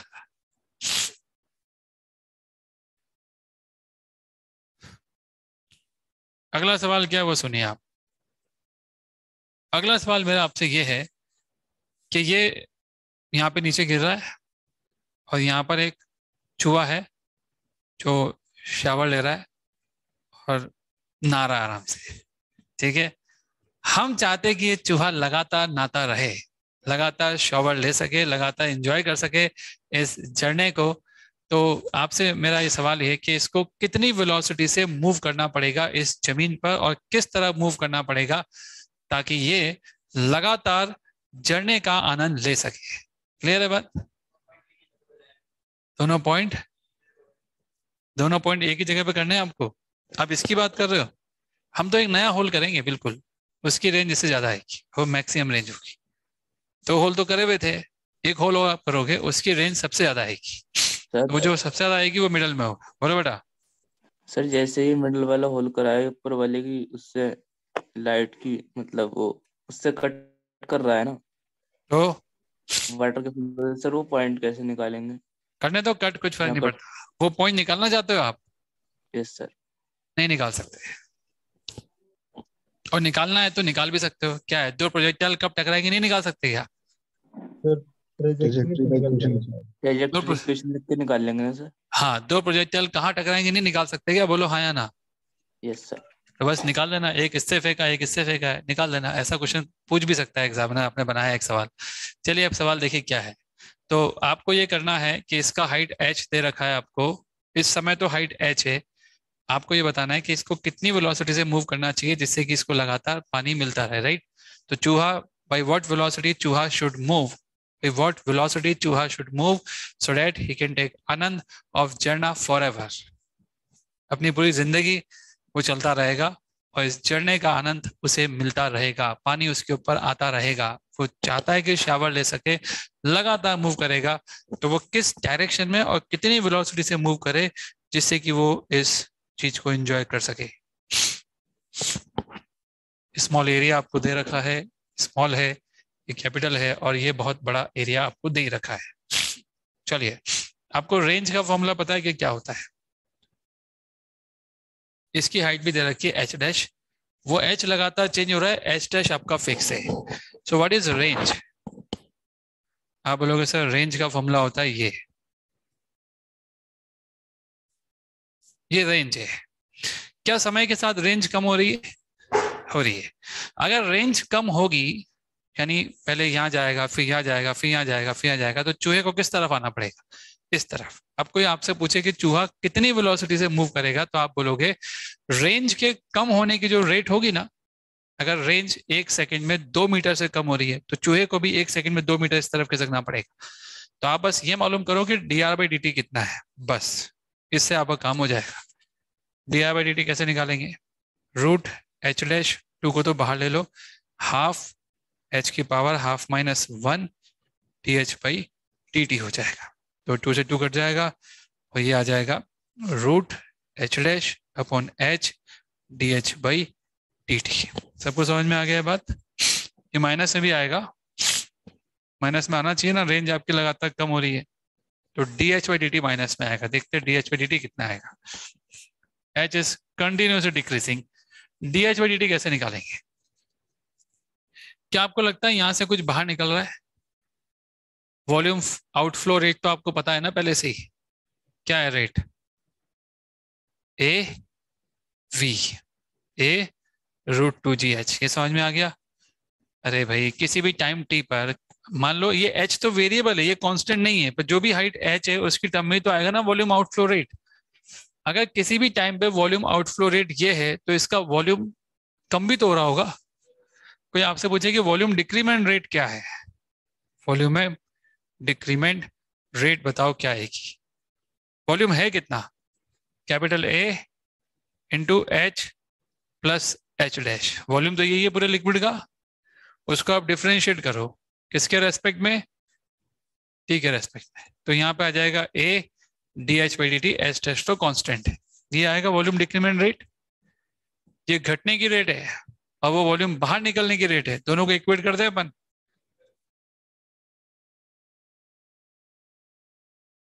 भाई इसमें एक मिस्टेक हो रही है, वो ये है कि यहाँ पे h लगातार कम हो रहा है, हमको पता है h लगातार कम हो रहा है, तो ये टर्म नेगेटिव होगी और ये टर्म तो पॉजिटिव है। क्या करना पड़ेगा? माइनस साइन लगा दो आगे, लगा दिया। यहाँ से आपको dh/dt मिल गया, कितना आ रहा है? Minus A/A √2gh। इसको यहाँ रख दो, आपको मालूम पड़ जाएगा dr/dt कितना आ रहा है। तो dr/dt निकालने के लिए root H dash root h और minus A upon capital A √2gh करो। रूट एच से रूट एच कटने वाला है, दिख रहा है आपको कटते हुए? तो आपको ये समझ में आ गया कि dr/dt कितना हो जाएगा? dr/dt हो जाएगा minus A root H dash upon capital AB, और साथ में बस यही आएगा, है ना, √2g आएगा। हाँ, तो √2g ले लो, ये आएगा ना। आपको पता है, इसको देखो, ये पूरा का पूरा कांस्टेंट वैल्यू है। स्मॉल a कांस्टेंट है, कैपिटल A कांस्टेंट है, एच डैश कांस्टेंट है, मतलब इस चूहे को कांस्टेंट वेलोसिटी से मूव करना पड़ेगा लेफ्ट में। तो वेलोसिटी ऑफ चूहा कितना आ जाएगा? माइनस ऑफ dr/dt लिख दूं मैं? जो r के साथ हो रहा है उसका नेगेटिव, r कम हो रहा है तो उसको इस तरफ जाना पड़ेगा, या इतना टेंशन मतलब आप डायरेक्ट लिख दो जो भी आ रहा है। कितना आ रहा है? Minus A/A √2gh dash. किधर gh डैश किधर जाएगा? चूहा इस तरफ, तो चूहे का वेलोसिटी इस तरफ होगा। This is the velocity of चूहा। क्या आप सबको इतनी सी बात समझ में आ गई? अच्छा सवाल है ये। इस सवाल में आपने ये सीखा कि रेंज अगर लगातार कम हो रही है, तो मैं आपसे ये भी पूछ सकता था सवाल, rate at which range is decreasing. कर लेते, कोई तो है?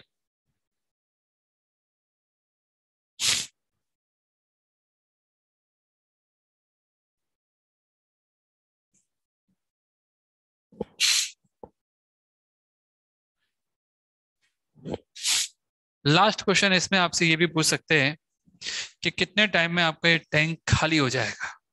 टैंक के खाली होने का टाइम भी आपसे पूछ सकते हैं। ये एक टैंक बनाते हैं, यहाँ पर एक होल कर देते हैं छोटा सा A मीटर स्क्वायर का, और इसका जो वो A मीटर स्क्वायर है। आपसे पूछा जा रहा है कि आप टैंक कितने टाइम में खाली होगा ये बताओ। पूरा भर रखा है टैंक को कैपिटल H हाइट तक। Determine the time when the tank get empty.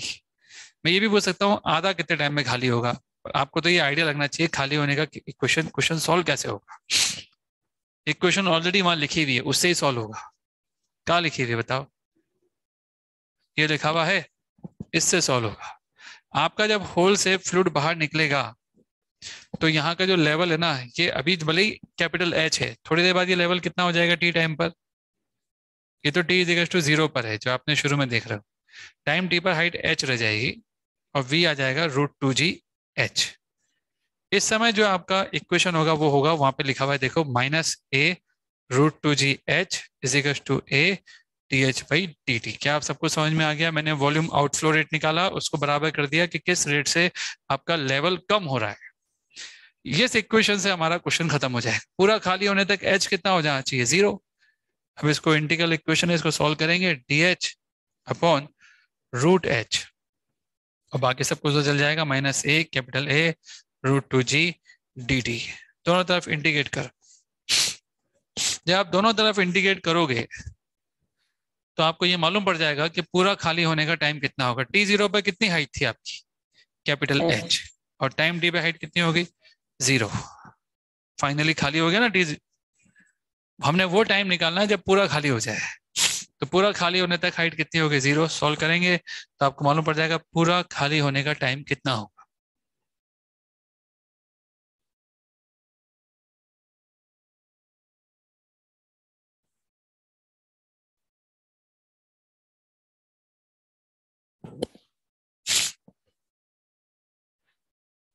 सबको समझ में आ गया ये चीज?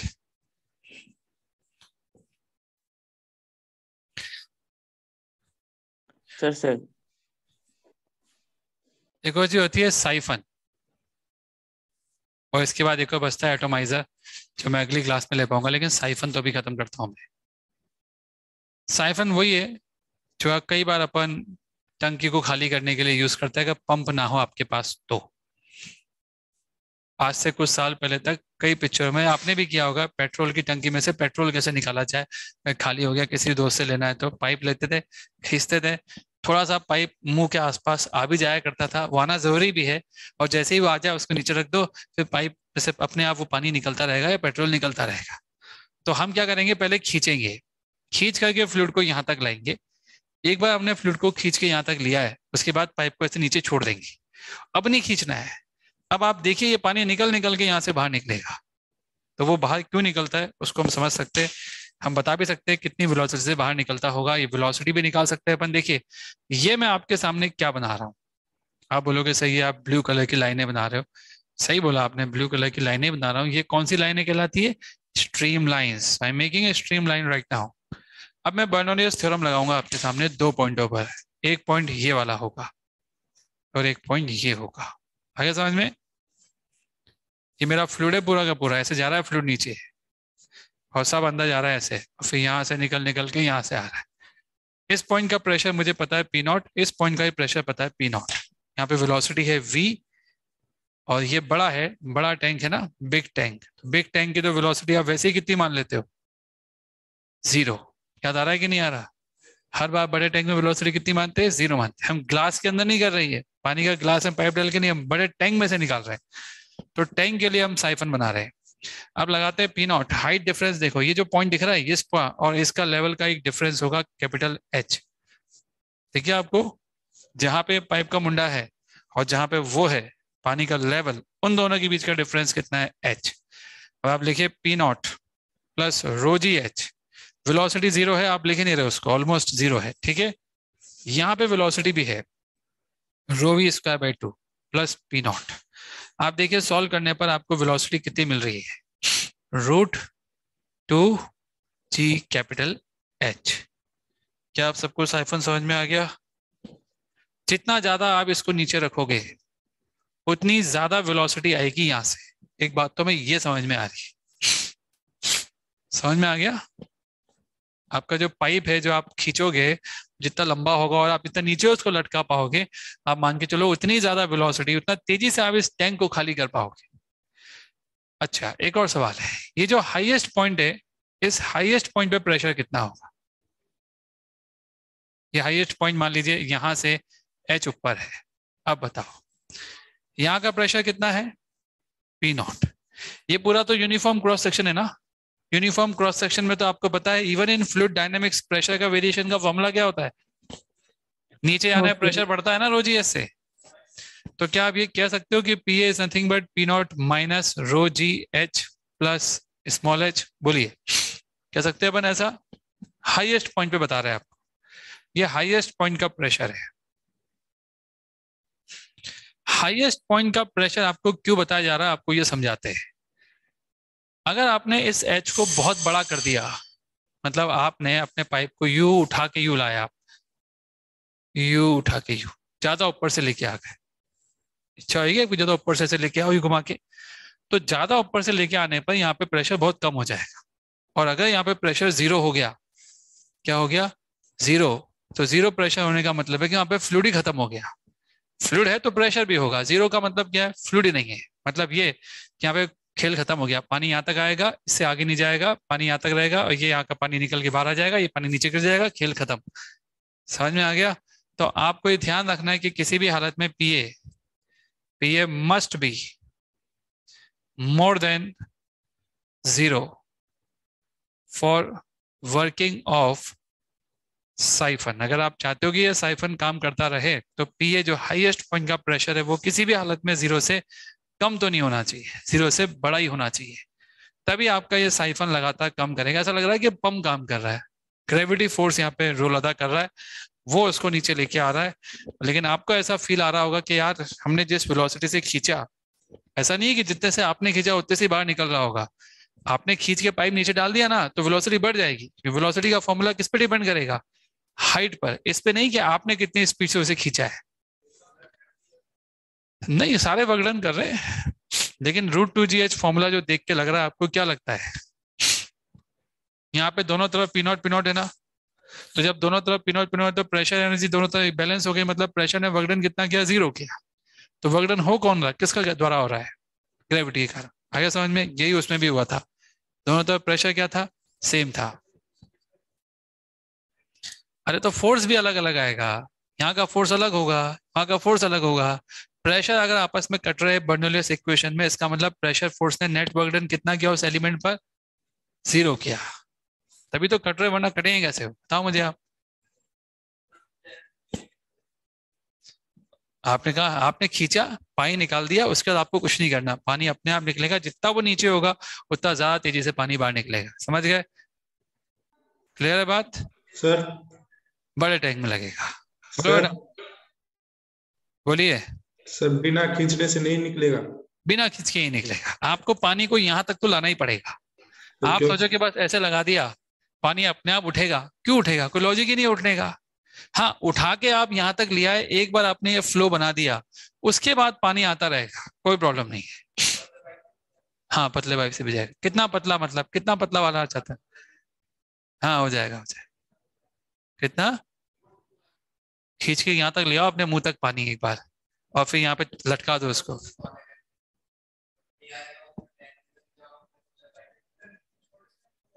आपने कभी पेट्रोल की टंकी में यूज किया, बस वही पाइप चाहिए अपने को, वही मुंह में जो ले पाओगे ना, वही पाइप है। इतना मोटा पाइप मुंह में कैसे लोगे आप